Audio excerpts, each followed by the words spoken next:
I thought this episode on pricing and specifically value pricing and value selling was really pertinent right now, where we're all being pushed. Clients want more than ever, and there's a tendency for us to think that the best way to retain and win clients is by discounting or certainly not increasing our prices. So I really wanted to revisit the concepts of value pricing and value selling and give you some practical tips of how you can implement that in your agency so that you not only are charging the fees that you're worth, but also ultimately having much better relationships with your clients because your pricing is aligned to the outcomes that your clients are looking for. So let's jump into this rewind episode and this value packed episode on value pricing and value selling.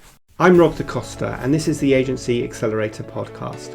As someone who has stood in your shoes, having started, grown and sold my own agency, I know just how it feels in the ups and downs of agency life. So this podcast aims to ease your journey just a little by sharing mine and my guests' experiences and advice as you navigate your way to growing a profitable, sustainable and enjoyable business. Everyone talks about the concepts of value pricing and value selling, and to be honest, it sounds really good in theory, but in reality, a lot of agencies don't know how to apply it or are too scared to start taking a value pricing approach. So they go back to their tried and tested ways of pricing on fixed project fees or selling on time. Now, in today's podcast, I don't want to talk too much about why you should be value selling. I have a great free guide on my website that explains that, so go grab that if you want to learn more. But I want to give you 5 tips and strategies that you can start using to start moving towards a value-based pricing and a value-based selling approach. So another super practical episode, and let's get on with the show. Now, before we jump into today's podcast, I wanted to let you know that today's episode is sponsored by my masterclass, 3 ways to raise your agency's prices and profits without losing clients. I'm running this workshop 4 times this month if you're listening to this live, or you'll be able to watch a replay if you're not. So check out the link below and invest 60 minutes of your time to learn some practical strategies that you can start implementing straight away. Okay, on with today's show. Now, the best way I've ever found to explain what value pricing and value selling is to tell you a story about toothache. So a few years ago, I woke up on Saturday morning with a bit of an ache in my jaw, and by Sunday I was in agony and paracetamol and so on didn't touch the site. So I managed to get an emergency appointment the next day with my dentist, and I sat in the chair and they had to extract my tooth, and it really quickly, because I guess I had an infection, it came out really easily, and within 20 minutes my pain had literally gone from being in agony to non-existent. And I went up to reception and they said, okay, that'll be £300 please. Now imagine if I'd have said, blimey, £300 for 20 minutes work is a lot of money. Well, the dentist would have turned around and said, well, if I took 3 hours to get rid of your pain, so £100 an hour, would that make it more valuable? And of course I said, no, I just want to get rid of the pain. So that is a good example of selling on value and not on time. So the definition of value-based selling is pretty straightforward. Instead of just pitching your products or services alone, value-based selling focuses on how the product or service will provide value to the customer. The goal is to focus on the customer's needs so that they can make a decision based on the potential value they'll get out of working with you and you delivering your product or service. For example, if you are a web design agency, then you're not selling a 10-page WordPress website to your client, but rather you're helping them generate more leads or make more sales or improve their customer's journey.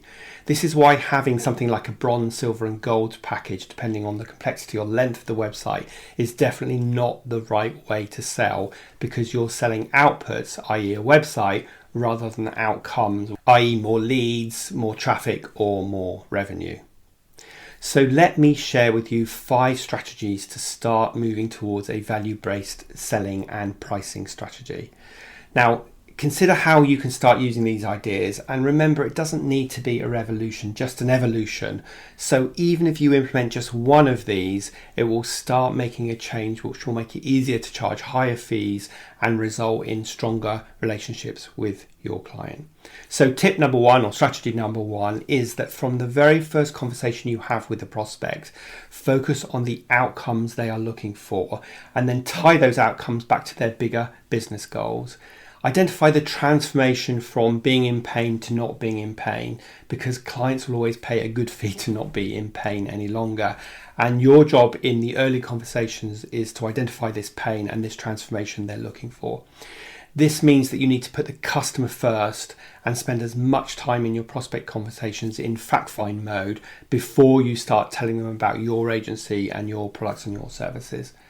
Now, brave agencies will spend 90% of their time in fact-find mode and only present their ideas and details about their agency or their products or service based on the information they found in the fact-finding stage. Gone are the days where you will have your company PowerPoint presentation that you are determined to go through by hook or by crook, and 90% of it is not relevant.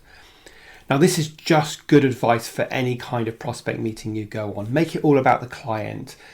Imagine going on a date where you spend all the time telling your potential partner about you and how wonderful you are. Your date would excuse themselves, disappear off the loo, escape through the back exit, never to be seen again.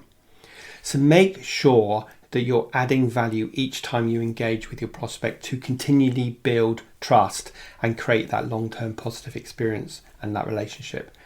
This could look like making sure that you leave plenty of time to answer their questions in each meeting, not interrupting them when they're speaking, or even between meetings, sharing helpful articles or content that is relevant to their business, even when you're not actively engaged in the sales conversation. The small steps you take to make your prospect's job easier will pay dividends in the long run. So that's tip number one. Strategy number two is to make sure that you understand how the wider business will assess the success of your campaign, not just the marketing resource that you might be dealing with. Now, this is because the marketing department might have a different set of goals to the wider business and how they will assess the success of your campaign. So you need to focus on both and also understand at this stage if their expectations are not realistic, or if they are, and if they're not, you've got the opportunity to realign them or walk away before you invest any time writing a proposal or preparing a pitch. Strategy number three is that when you have agreed to write a proposal, make sure you're constantly referencing and referring back to the outcomes that the client is seeking from your intervention. This makes pricing so much easier for you to determine and is also much harder for the client to argue against. Talking of which, tip number four is to price on the outcomes. Now, this doesn't mean you're making any kind of guarantees or you're offering payment by results. It just means that you're getting everyone's mind focused on that transformation that the client is looking for, from being in pain to not being in pain. So, for example, if you're developing a new website for an e-commerce client and they want to increase their sales by 400,000 in the next year, well then if you charge them 40,000 to design the website, that doesn't sound that much, and of course that's going to deliver significant ROI. Whereas if you're just charging them on time and materials or the number of pages, the fee would likely be much lower, and they could start arguing why certain tasks take so long or comparing one page price to another, and that leads to discounting. So that leads me to tip number 5, which is please don't discount. If they want a lower fee, discuss what aspects of the project you don't want to include. Just like if you wanted to pay a lower fee for the dentist, maybe they remove something like the anaesthetic. And usually, just like the dentist, you wouldn't want to have anything removed, so discounting becomes a much harder conversation for your prospect to have with you.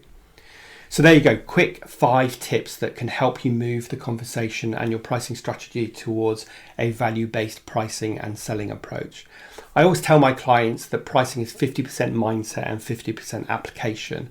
So if you can start thinking about the value that you provide your clients and price accordingly, you're going to find yourself much more profitable and having much stronger relationships with your clients because you're both focused on the same outcomes.